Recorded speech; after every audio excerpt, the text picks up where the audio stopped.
आप देख रहे हैं अल्फा डिफेंस हिंदी में आपका स्वागत है।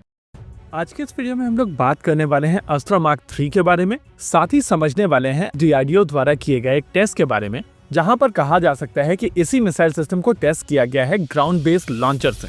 कल DRDO की तरफ से solid fuel ducted ramjet based एक मिसाइल सिस्टम का टेस्ट किया गया था और इस टेस्ट के सक्सेसफुल होने के बाद में कहा जा सकता है कि solid fuel ducted ramjet technology अब पूरी तरीके से डेवलप की जा चुकी है।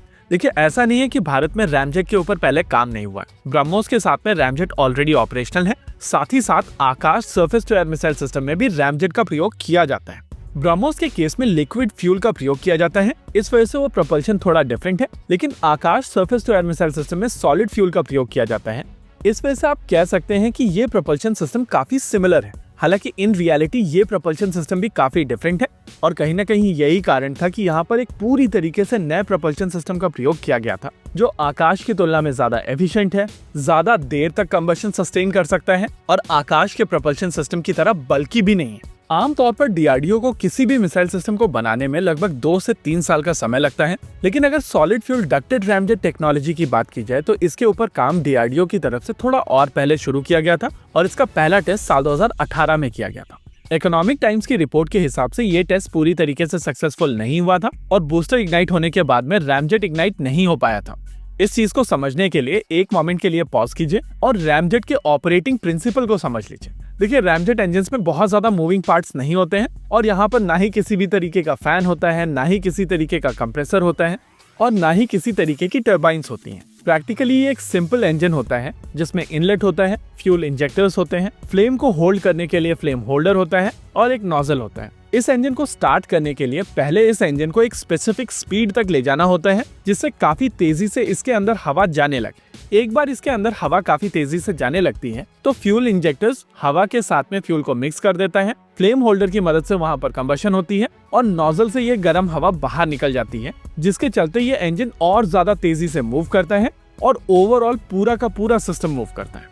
यानी कि इन शॉर्ट, इस इंजन को स्टार्ट करने के लिए आपको इसको एक स्पेसिफिक स्पीड तक ले जाना होता है और इस इनिशियल वेलोसिटी को अचीव करने के लिए एक सॉलिड रॉकेट मोटर का प्रयोग किया जाता है, जो इसको इनिशियली बूस्ट करता है। इकोनॉमिक टाइम्स की रिपोर्ट के हिसाब से पहले टेस्ट के दौरान ये बूस्टर पूरी मिसाइल सिस्टम को उस स्पेसिफिक स्पीड तक ले जा नहीं सका था जहां पर रैमजेट ट्रिगर होता, लेकिन ये परेशानी कोई बड़ी परेशानी नहीं थी और इसी वजह से साल 2019 फरवरी में इसका एक और टेस्ट हुआ जहां पर यह मिसाइल सिस्टम पूरी तरीके से सक्सेसफुली लॉन्च की गई थी और रैमजेट भी ट्रिगर हुआ था।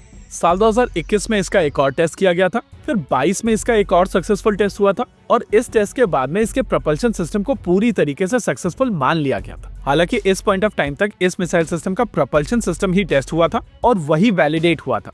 साल 2022 के अंत में दोबारा से इस मिसाइल सिस्टम का एक और टेस्ट किया गया था, जहां पर इसके कंट्रोल सिस्टम को वैलिडेट किया गया था और वो टेस्ट भी पूरी तरीके से सक्सेसफुल रहा था। कल इस मिसाइल सिस्टम का जो टेस्ट किया गया है वो इसकी फाइनल कॉन्फ़िगरेशन में टेस्ट किया गया है। यहाँ पर propulsion system, control system, Sikar assembly, data link और एक्चुएशन तक हर कुछ यहाँ पर वैलिडेट किया गया है और कहा जा रहा है कि ये इस मिसाइल सिस्टम का फाइनल ग्राउंड बेस्ड टेस्ट है, जिसके बाद आने वाले समय में इसकी एयर टू एयर मोड में टेस्टिंग शुरू की जाएगी।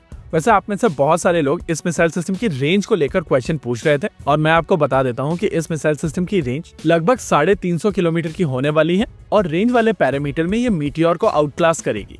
इस मिसाइल सिस्टम का रैमजेट स्पेसिफिक इंपल्स मीटियोर से लगभग 20% ज्यादा है और अगर आप कंजर्वेटिव नंबर्स भी देखना चाहें तो इसकी रेंज मीटियोर की तुलना में 10 से 15% ज्यादा होगी। प्रैक्टिकली इस टेस्ट के बाद में कहा जा सकता है कि हम लोग एक स्टेप क्लोज आ चुके हैं अस्त्रा मार्क 3 को लेकर और इसी वजह से कहा जा सकता है कि इस मिसाइल सिस्टम के पूरी तरीके से डेवलप होने के बाद में लॉन्ग रेंज पर एनिमी के फाइटर जेट से लेकर रिफ्यूलिंग टैंकर्स तक और एयरबॉर्न अर्ली वार्निंग सिस्टम्स तक कोई भी सिस्टम हवा में सेफ नहीं रहेगा। इसी के साथ आज के इस वीडियो में रखते हैं केवल इतना ही। वीडियो को अंत तक देखने के लिए धन्यवाद। देखते रहिए अल्फा डिफेंस। जय हिंद।